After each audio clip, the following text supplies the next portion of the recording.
talked earlier about prompts, and I promised I'd talk even more about parameters. So let's do that using the prompt that we used last time, which is about our schools suddenly being transported underwater. And again, I'm using Raina, the chatbot here. But anything that you are learning here today when it comes to prompts and parameters will work with any of those other AI services, including Google Gemini, ChatGPT, Claude AI, and Microsoft Copilot.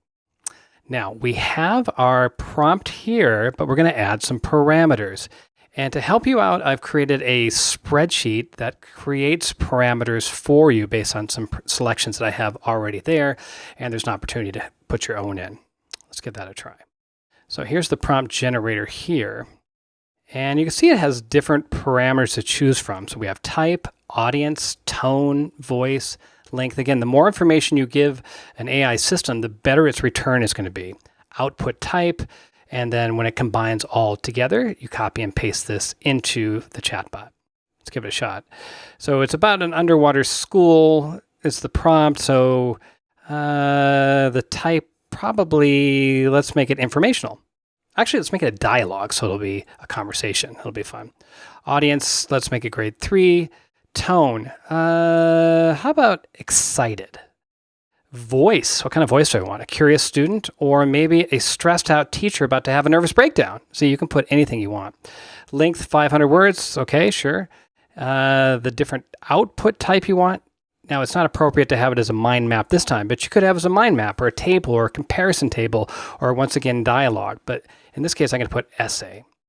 And here I have this all put together. Combination of the formula. I'm going to put it here, and then I'm just going to add a couple spaces and just paste all that in. So that is a huge prompt with a bunch of parameters attached to it. Let's see how it looks.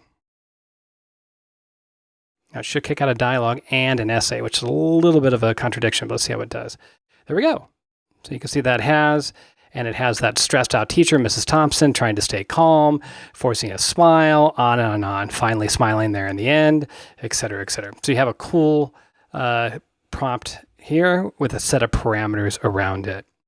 Now, this is super helpful in the beginning when you're just getting used to the concept of parameters, and maybe after a while you just won't need it anymore.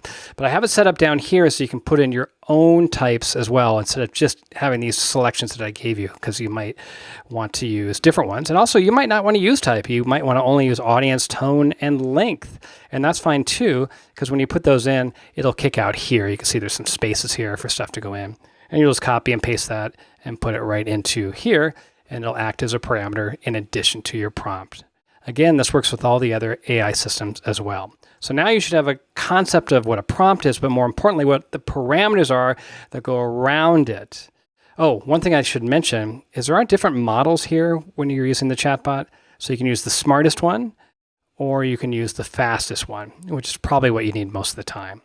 And lastly, as a reminder, when you're using magic tools, they help generate the prompts for you and encompass it, surround it with a bunch of parameters that help make it appropriate and more useful for educators and for students. So that's the benefit of using Magic School over just using an AI chatbot like Raina and the others. Okay, give it a try.